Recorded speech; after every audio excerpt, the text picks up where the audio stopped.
विश्वानि देव सवितर्दुरितानि परासुः यद्भद्रं तन्नहासुः। सबसे बड़ा दुख देने वाला तो ये अज्ञान ही होता है। ना जानने कारण से मनुष्य कितना बड़ा दुख उठाता है। तो कहते हैं ये अज्ञान आदि सब दुख फल करने वाले हैं। ये ईश्वर के भिन्न उपासना और अज्ञान आदि ये सब जो पाप कर्म है ये दुख फल को देते हैं। कहते हैं इसीलिए यहाँ बंद है कि जिसकी इच्छा नहीं और भोगना पड़ता है। बंद तो तभी कहते हैं जेल के भीतर में बंद कर दिया, बंद कर दिया। किसी को इच्छा होती है जेल के भीतर में जाने की क्या, तभी तो उसको बंद कहते हैं। और इसी को हिंदी भाषा में बंद बन गया कि उसको बंद कर दिया। इच्छा नहीं होती लेकिन भोगना पड़ता है। इसी प्रकार से जो जो हमने पाप कर्म किया है, ईश्वर के भिन्न उपासना और अज्ञान आदि किए, और उसका फल क्या होता है, दुख होता है। इसको भोगना पड़ता है और इसी को क्या कहते हैं, बंध कहते हैं। तो ये बताओ हम सब बंध में है कि मुक्ति में? हम सब बंध में हैं, हम सभी बंध में हैं। और हम सब प्रयास करें तो मुक्ति में जा सकते हैं। हम सब इस बंध को तोड़ सकते हैं। अब देखो मुक्ति क्या है। कहते हैं मुक्ति अर्थात सब दुखों से छूटकर बंध रहित सर्वव्यापक ईश्वर और उसकी सृष्टि में स्वेच्छा से विचरना, नियत समय पर्यंत मुक्ति के आनंद को भोग के पुनः संसार में आना। देखो मुक्ति का क्या, मुक्ति कहते हैं सब दुखों से छूटकर, कोई दुख रह नहीं जाता। अर्थात देखो दुख जितने हैं इस संसार के सब दुख क्या होते हैं, छूट जाते हैं। और वो कहाँ रहता है, सर्वव्यापक ईश्वर में। क्या सर्वव्यापक ईश्वर के पास भी बंध है? इसलिए लिखा बंध रहित, वहां नहीं है। और जब मुक्त होता है तो ये भी बंध से रहित होता है जीव। अतः सब दुखों से छूटकर ये बंध से रहित हो जाता है। और कहा जाता है सर्वव्यापक सृष्टि ईश्वर, सर्वव्यापक जो ईश्वर है, चारों तरफ जो ईश्वर है और उसकी सृष्टि। जानते हो इसकी सृष्टि कहां तक है? आर्यों, अभी मैं इसके लिए भी एक जगह पढ़ रहा था, मुझे बड़ा आश्चर्य हुआ। इसलिए मैं कई बार कहता हूँ, हमारे विद्वान भी कहते हैं, और गुरुदत्त जैसा तीव्र मेधावी संपन्न भी जब सत्यार्थ प्रकाश कहता है 18 बार पढ़ा, और जितनी बार पढ़ता हूँ अमूल्य हीरे मोती निकलते हैं। और मैंने तो सत्यार्थ प्रकाश को कितनी बार पढ़ा होगा मुझे ही पता नहीं, लेकिन जब जब पढ़ते हैं तो कहीं ना कहीं बड़ी भारी विशेषता मिलती है। आजकल के वैज्ञानिक क्या कहते हैं, कितने सूरज हैं हमारे ब्रह्मांड में, पता है उनको? कितने हैं? असंख्य हैं। तो असंख्य सूरज बताते हैं वो। और स्वामी दयानंद सरस्वती ने क्या लिखा है, करोड़ों करोड़ सूरज। स्वामी जी ने उस भाषा में क्या प्रयोग किया है, करोड़ों करोड़ सूरज। इसका मतलब क्या हुआ, असंख्य सूरज। विचार करके देखो कितनी सूक्ष्म मेधा से ऋषिवर दयानंद ने इसको लिखा। इसमें कहीं एकाध दो मुद्रण की गलतियां जैसे आप देख रहे हैं ना, मुद्रण की कहीं कहीं पर इस प्रकार से कहीं अक्षर छूट गए, कौन हो गए, ये तो ग्रंथ जब लिपिबद्ध होते हैं तब होते रहते हैं। ये तो स्वार्थी और अविद्वान लोग ही इस प्रकार के इसमें दोष निकालेंगे कि ये इस प्रकार की गलती है, इस प्रकार की गलती है, इस प्रकार की गलती है इसमें। ये तो स्वार्थी और दोषी लोगों का, द्वेषी लोगों का ये कार्य है, जो इस प्रकार की एकाध जैसे चक्रवर्ती में वर्ती छूट दिया। अब ये तो स्वाभाविक है, इसको तो हम लोगों ने तो मुद्रण दोष है, लिपि दोष है, इसको हम लोगों ने दूर कर लिया। सिद्धांत में कहीं पर भी कोई त्रुटि इसमें उपलब्ध नहीं है, सिद्धांत में त्रुटि नहीं है। और ऋषिवर दयानंद भी ईश्वर के भक्त थे, समाधि प्राप्त योगी थे, और सबसे बढ़कर के है छल कपट रहित व्यक्ति थे। इसलिए ऐसा व्यक्ति जो सोचता है, करता है, समझना चाहता है, ईश्वर भी उस पर कृपा करता है। इसलिए मनुष्य तो है वो भी, अल्पज्य तो है वो भी, लेकिन ऐसे गुण संपन्न होने के बाद में उससे गलती बहुत ही कम होती है, रेयर होती है। यही यहाँ पर भी है कि ऋषिवर दयानंद ने अथक अपना पुरुषार्थ किया है, बड़े भारी ग्रंथों को पढ़ा और उन्होंने तब सिद्धांतों का प्रतिपादन किया और लिखा है। इसलिए जब मैंने पढ़ा कि रिसीवर ने उसमें लिखा करोड़ों करोड़ सूर्य, मुझे इतनी प्रसन्नता हुई कि देखो आजकल ये भी कहते हैं असंख्य, इतने लाइट ईयर्स घूम जाएंगे तब भी पता नहीं चल पाता ये कहाँ तक है। तो रिसीवर ने भी यहाँ लिखा करोड़ों करोड़ सूर्य। लेकिन जैनियों से इसमें बहुत अंतर। जैनी कहते हैं एक ही जगह 10-10, 12-12 सूरज तपते हैं। उसको स्वामी जी ने खंडन किया। लेकिन हमारे एक ये जो मंडल है इसमें एक सूर्य है।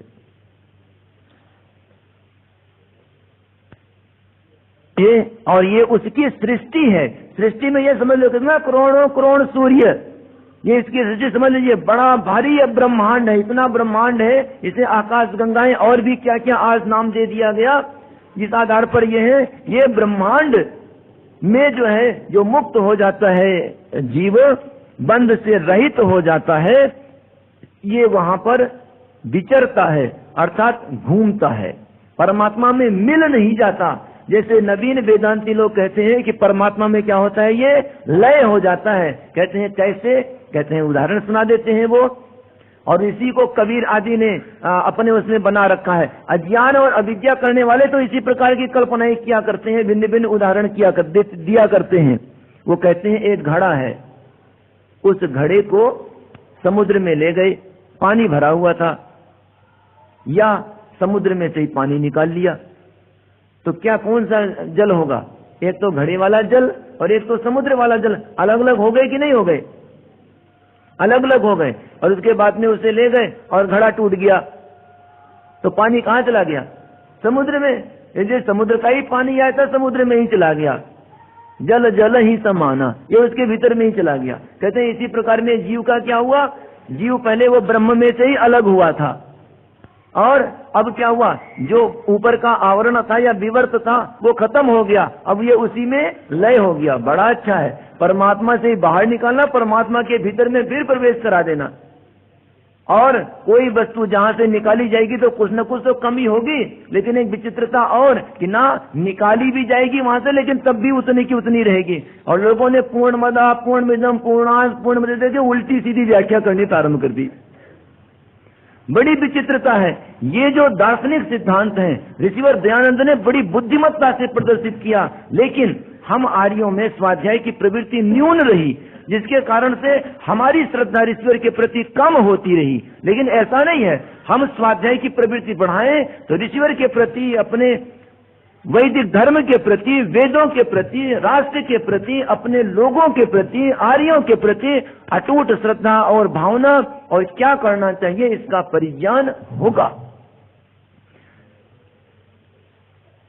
स्वेच्छा से वहां कोई रुकावट नहीं होती है। कहते हैं स्वेच्छा से विचरना, और वो कहते हैं नाचा पुनरावर्तते।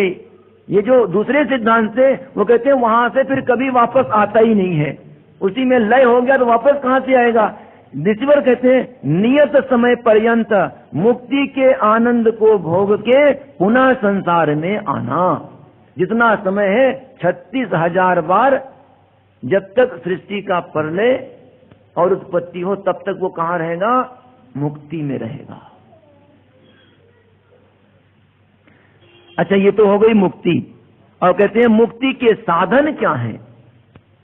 ऋषि दयानंद ने मुक्ति के साधन अपने उसमें बताए। आज तो मुक्ति के साधन बड़े भारी हैं। एक सबसे बड़ा साधन है गुरु जी पर विश्वास कर लो, सबसे बड़ा मुक्ति का साधन यही है। पता नहीं इन मतवादियों में कैसे इतना बड़ा स्वार्थ आ गया। वास्तव में अज्ञान और अविद्या जो ना कराए वही थोड़ा है। कैसे ये उनके भीतर में ये आ गया कि बस गुरु जी पर विश्वास कर लो, विश्वास करने मात्र से सब कुछ ठीक हो जाएगा। और आजकल तो इस वैज्ञानिक युग में भी क्या है, ये लिखते हैं कि सब कुछ ठीक होता ही चल रहा है, बस केवल विश्वास कर लेने मात्र से। ऐसी अविद्या जिस राष्ट्र में हो और राष्ट्र का प्रशासन उसको रोकता ना हो, बल्कि प्रश्रय देता हो और ये कहता हो कि ये तो धर्मनिरपेक्ष है, जो चाहे सत्य बताए चाहे असत्य बताए, उस प्रशासक को शासन करने का अधिकार नहीं देते हमारे शास्त्र। उस प्रशासक को जड़ समेत उखाड़ देने का आदेश देती हैं हमारी स्मृतियां।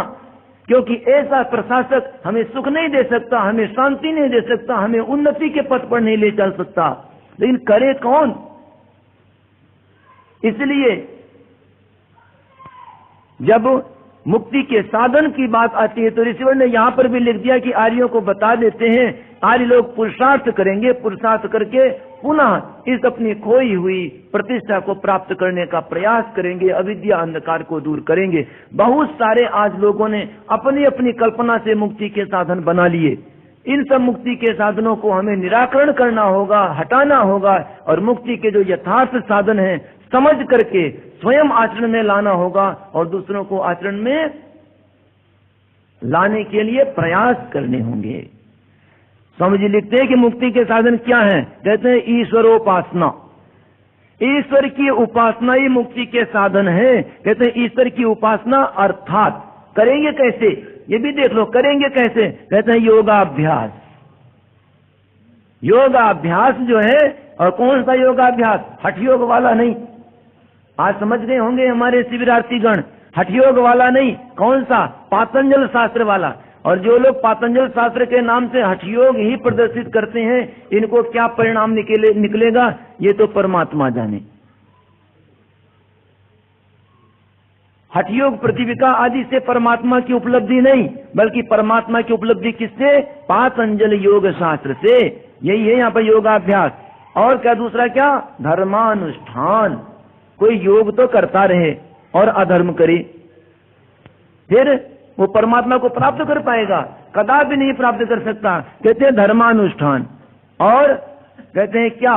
विद्या पढ़े ना पढ़े। कुछ लोग ये कहा करते हैं हमें तो योगाभ्यास करना है, पढ़ लिख कर क्या करेंगे? पढ़ लिखने से और बुद्धि खराब हो जाएगी और मन चंचल हो जाएगा। कहते हैं मैंने तो बहुधा सुना इसको। अब ऋषिवर क्या लिखते हैं देखो, आर्यजन इन सब मतवादियों, इन सब अविद्या से ग्रस्त लोगों की भावनाओं को, अविद्या से ग्रस्त लोगों के विचारों को हमें स्वीकार नहीं करना है।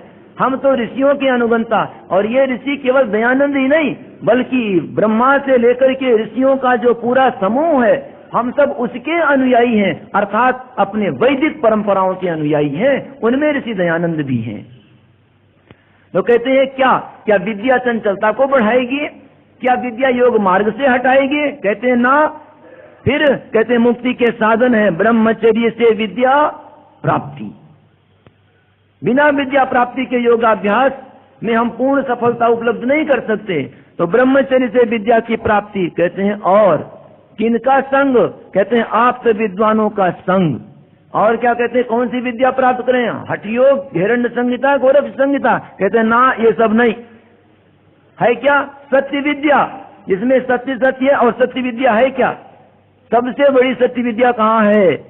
वेद में। अब तो इतना तो है ही है कि तुरंत एक क्षण में निकलता है उत्तर उसका। सत्य विद्या क्या है?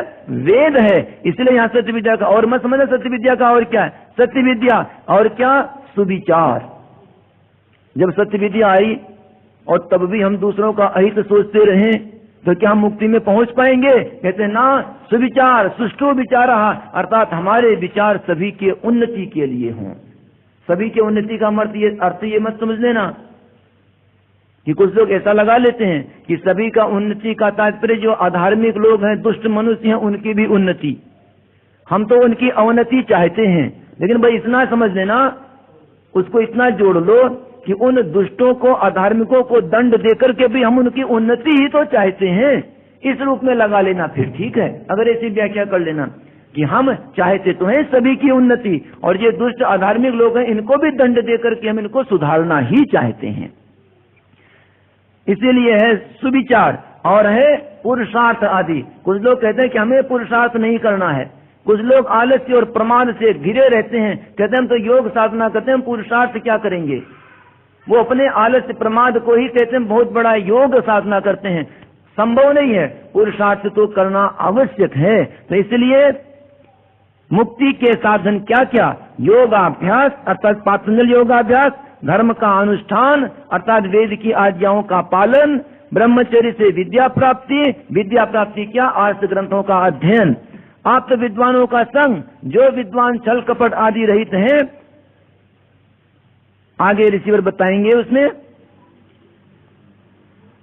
और भी आप तो ये जो विद्वान छल कपट आदि रहित सबके हित को चाहने वाले हैं, ये जो विद्वान हैं, इन विद्वानों का साथ करना, वेद का अध्ययन और सभी के हित की कामना रखना और पुरुषार्थ करना, आलस्य प्रमाद ना करना, ये मुक्ति के साधन हैं। अब ये तो मुक्ति के साधन हो गए। अब कहते हैं अर्थ क्या है, धन क्या है। अर्थ का तात्पर्य धन से है। धन क्या? तो कहते हैं वह है कि जो धर्म ही से प्राप्त किया जाए, धर्म पूर्वक जो कमाया जाए पैसा रुपया, उसको क्या कहते हैं? अर्थ कहते हैं। और आजकल लोग सोचते हैं कि अगर हम ईमानदारी से चलेंगे तो हमारे पास में धन आएगा ही नहीं। और कुछ लोग तो ये समझते हैं कि सारा घर का खर्चा तो ऊपर की आमदनी से चलाएं। ये ऊपर की भी आमदनी एक सोच रखी है। जैसे गुरुकुलों में कहते हैं ना कि हमारा जो गुरुकुल चलता है वो ऊपर की कृपा से। ऊपर की कृपा का अर्थ जब भगवान दे दे ठीक है, कि इस प्रकार का जिज्ञासु या आर्य आ जाए, दे दे खर्चा चल जाए, नहीं देते तो जितने में चल जाए उतने में। तो क्या कहते हैं? अहेतु की कृपा। अहेतु की कृपा अर्थात आ जाए। तो वैसे ही उस प्रकार का नहीं, यहाँ का ऊपरी का अर्थ ही बदल दिया। यहाँ तो ऊपरी का तात्पर्य जो घूस से, अधर्म से और ये सब आ जाए, इससे ये चलता है, ये ऊपरी का खर्चा। कहते बिना इसके तो खर्चा ही नहीं चलता। और है क्यों है? जो ऐश्वर्य दिखाई पड़ता है ना, अधिकांश का तात्पर्य बहुत सारे लोग अभी भी ईमानदारी पूर्वक कमाते हैं, अर्थ है उनके पास। लेकिन अधिकांश लोग क्या सोचते हैं, जो उनके पास में आप चमक दमक ऐश्वर्य देखते हैं, ये सब इसे ऊपर वाले का ही है। लेकिन ये कहते हैं कि अर्थ क्या है कि वही जो धर्म से ही प्राप्त किया जाए। और ये जो ऊपर की आमदनी करते हैं या घूस भ्रष्टाचार आदि करते हैं, उसको भी अर्थ कहेंगे क्या? रिसीवर लिखते हैं। और जो अधर्म से सिद्ध होता है उसको अनर्थ कहते हैं, उसको अर्थ नहीं कहते, ये अनर्थ है। और जो अनर्थ होगा उससे हमारा भला होगा कि नुकसान? बिल्कुल उससे हमारा नुकसान ही होगा, हमारा भला नहीं हो सकता। इसीलिए ऋषिवर ने यहाँ अनर्थ लिखा। वो तो अनर्थ है, अर्थ नहीं। और हम कामना किसकी करते हैं? अर्थ की कि अनर्थ की? हम मांगते हैं धर्मार्थ काम मोक्षाणाम, हम अनर्थ नहीं मांगते। वहां मांगते तो हम अर्थ हैं और करें हम अनर्थ। तो ये तो वही बात हुई कि मन में हमारे कुछ है, वाणी से कुछ है, मांगते कुछ है, करते कुछ है। हम सत्यवादी नहीं ठहरेंगे। इसलिए अर्थ को समझ लेना चाहिए कि जो धर्म ही से प्राप्त किया जाए और जो अधर्म से सिद्ध होता है उसको अनर्थ कहते हैं। कहते हैं काम। काम का तात्पर्य इच्छा या सुख की प्राप्ति या आकांक्षा। वह है कि जो धर्म और अर्थ से प्राप्त किया जाए, धर्म पूर्वक, और जो धन से प्राप्त किया जाए, अपने इच्छाओं की पूर्ति की जाए, उसको काम कहते हैं। एक दो और कर लेते हैं, थोड़ा अवसर अभी अवकाश। तो अब एक ये देख लें जो आज बड़ा दुर्लभ है, बड़ी मुश्किल से कहीं दिखाई पड़ता है। ये परंपराएं टूट चुकी। आर्य की यह मर्यादा भंग हो चुकी है, भग्न हो चुकी है। और एक बार और बता दूं कि ऋषिवर ने अपने ग्रंथों में तो सतत लिखा, चूंकि मैंने उसको पढ़ाया नहीं, केवल 2 अध्याय तक ही कराया, 2 समुल्लास ही कराया।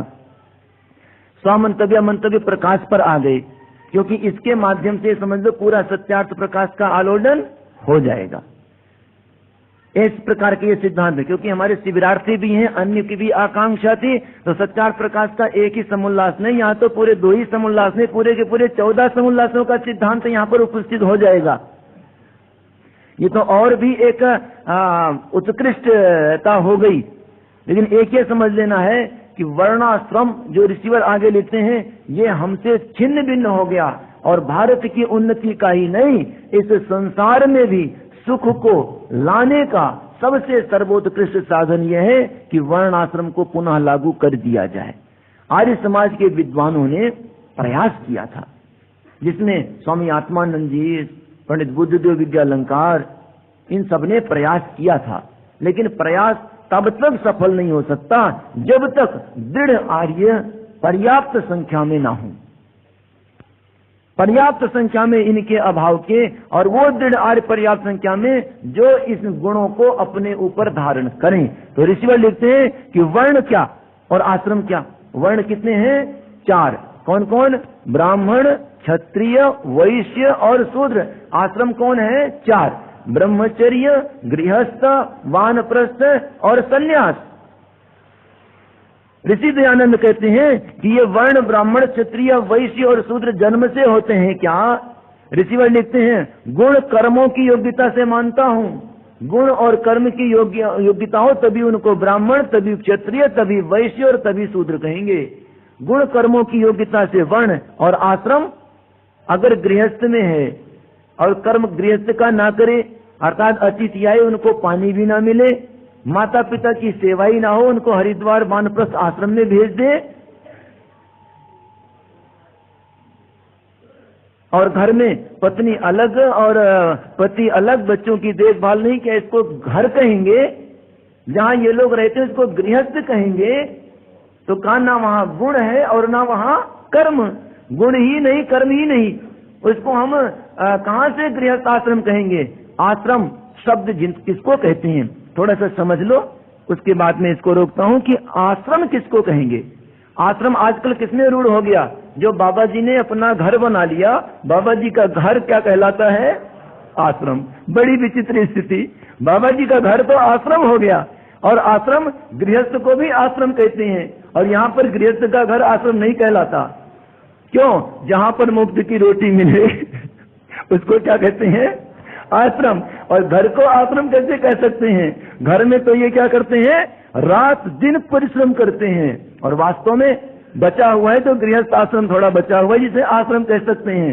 गृहस्थ क्या करता है? रात दिन परिश्रम करता है, ये खून पसीना एक कर लेता है धन को कमाने के लिए, धर्म पूर्वक कमाता है, फिर तीनों को देता है। वो आश्रम कहा जाए तो एक ही कर रहे हैं, वो कौन है? गृहस्थ। ब्रह्मचर्य आश्रम की कल्पना तो भी बड़ी दूर की बात हो गई, लेकिन और वानप्रस्थ आश्रम हम सब प्रयास कर रहे हैं कि कुछ और हमारे आर्यजन सिद्धांतों को ग्रहण करें, और ग्रहण करने के बाद में वानप्रस्थ में चलें। लेकिन वानप्रस्थ किसको मानता हूं? मैं भी गुण और कर्मों की योग्यता से मानता हूं। इसीलिए गुण आधान कराने के लिए प्रारंभ किए हैं और कर्म को भी सिखाने के लिए प्रारंभ किए हैं हम लोग। लेकिन आश्रम का अर्थ यह है आसमंतात क्रियते श्रमः यस्य सह आश्रमः। जहां पर अच्छे प्रकार से श्रम किया जाए उसका नाम क्या है? आश्रम है। और यहाँ तो मुफ्त में रोटी खाने वाले जहां इकट्ठे हो जाए उसका नाम आश्रम दे दिया। बड़ी ही विपरीत धारणा फैला दी। इसलिए आर्यों ऋषिवर दयानंद ने कहा कि ये आश्रम जो है गुण और कर्मों की योग्यता से, और ये जो वर्ण है गुण और कर्मों की योग्यता से ही मानता हूं। आर्य समाज में ऋषि दयानंद ने किया था, इसलिए आर्य समाज के सन्यासी भी क्या है? आश्रम ना भी हो, घर ना भी हो, और घर भी रहता है तो वहां पर क्या करते हैं? श्रम तो बड़े करते ही हैं। थोड़े ऐसे भी होंगे जो नहीं करते और आ भी गए हैं अब, क्योंकि बड़ा समूह तो पौराणिकों का है, वहां का दबाव प्रभाव तो होता ही होता है। लेकिन फिर भी उनकी अपेक्षा यहाँ के सन्यासी श्रम तो करते हैं, आश्रम ना भी घर बनाए श्रम करते हैं।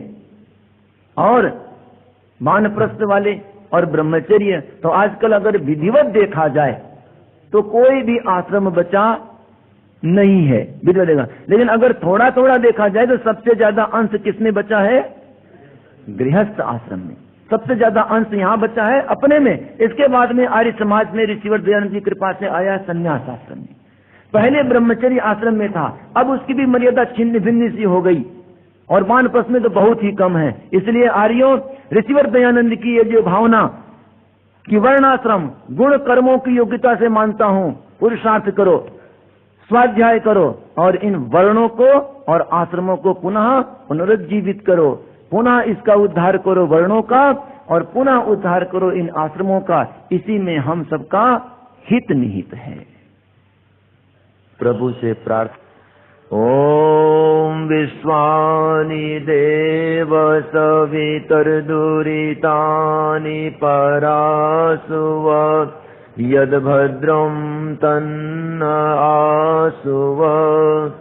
ओम शांति शांति शांति शांति। पूज्य स्वामी जगदीश्वरानंद जी एवं पूज्य स्वामी जीवनानंद जी, आर्य बंधुओं, आर्याओं,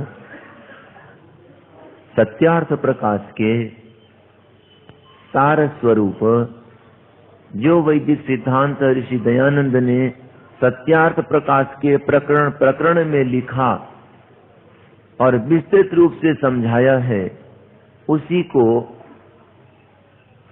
स्वमंतव्य प्रकाश अर्थात क्या अपना मंतव्य है, किसको हम मानते हैं और किसको हम नहीं मानते हैं, उसका प्रकाश किया है, अर्थात उसको लेख निबद्ध किया है। स्वमंतव्य प्रकाश आर्य समाज के लिए एक संविधान की तरह है कि हम सृष्टि संबंधी या जीवन संबंधी या धर्म संबंधी किस किस को माने और किस किस को ना माने। जिसको मानते हैं उसकी व्याख्या क्या होगी, उसके वास्तविक अर्थ क्या हैं। जो हजारों वर्षों से व्याख्याएं, गलत व्याख्याएं हो गई थी, उन गलत व्याख्याओं का निराकरण ऋषि ने सत्यार्थ प्रकाश के प्रकरण में किया। आर्यजन उसको संक्षिप्तता से जान सके, प्रकरण में होते हुए भी एक जगह ऋषि दयानंद ने निबद्ध कर दिया जिससे हमें समझने में सुविधा हो।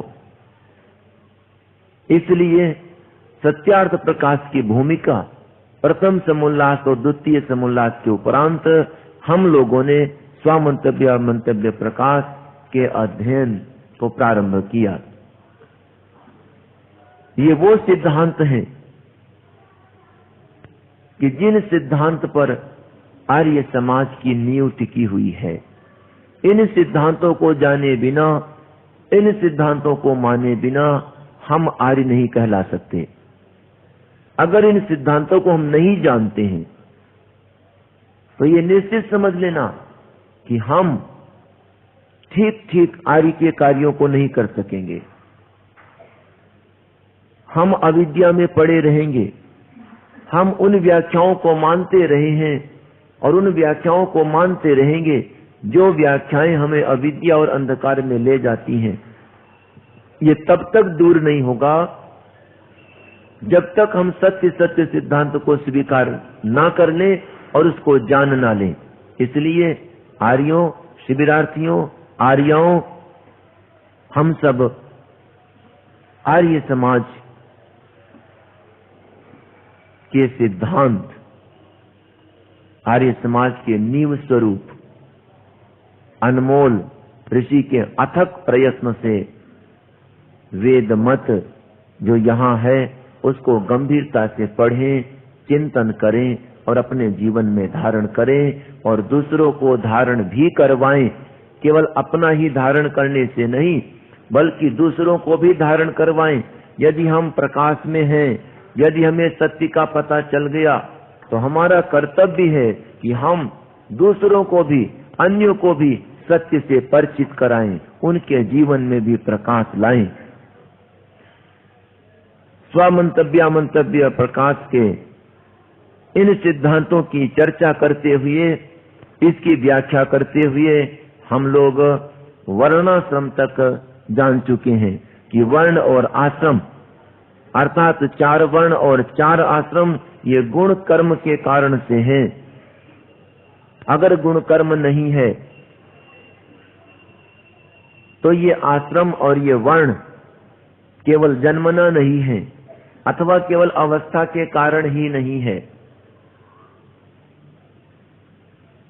इसलिए वर्ण के जब गुण होंगे ब्राह्मण का, अगर गुण हमारे पास में है, विद्वान है, तो फिर वो कर्म करेगा पढ़ने पढ़ाने का, तब तो उसे कह सकते हैं। और ना ही वो विद्वान हो, ना पढ़े पढ़ाए तो उसे ब्राह्मण नहीं कह सकते। ये है गुण कर्मों से वर्ण और आश्रम की व्याख्या।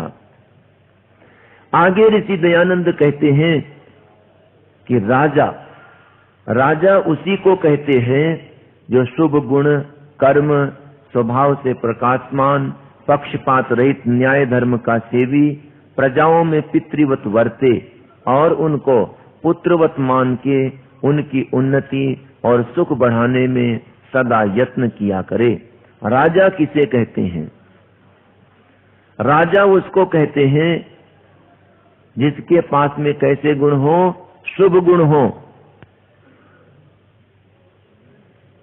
ये शुभ गुण और गुण, शुभ गुण का अर्थ है ऐसा गुण जिससे प्रत्येक का हित ही हो, जिससे राष्ट्र का हित ही हो, ये शुभ गुण। और उसके बाद में कर्म, कर्म कैसे हो? उसके अच्छे ही हो और स्वभाव से प्रकाशमान, और जो स्वभाव उसका हो वो स्वभाव ही हो दूसरों को सुख पहुंचाने का, दूसरों को सत्य सत्य जनाने का। और कैसा हो वो?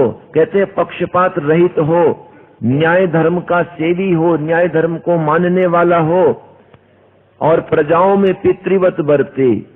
कहते हैं प्रजाओं में पितृवत वर्ते। प्रजा, राजा जो है वो प्रजा के लिए अपने भीतर कैसा भाव रखे, अर्थात ये तो प्रजा है और वो राजा है, तो प्रजा के लिए वो अपने में कैसा भाव बनाए? तो ऋषि दयानंद कहते हैं वो अपने में पिता का भाव बनाए कि जैसे मैं इनका पिता हूँ। पिता कहते हैं पालन करने वाला, पिता कहते हैं रक्षा करने वाला, कि पालन करने वाला, रक्षा करने वाला वो बने। इसलिए पितृवत व्यवहार करे। और कैसा माने उनको? प्रजा को। कहते हैं प्रजा को पुत्रवत मान के उनकी उन्नति, जैसे पिता अपने पुत्र की उन्नति और सुख बढ़ाने में हमें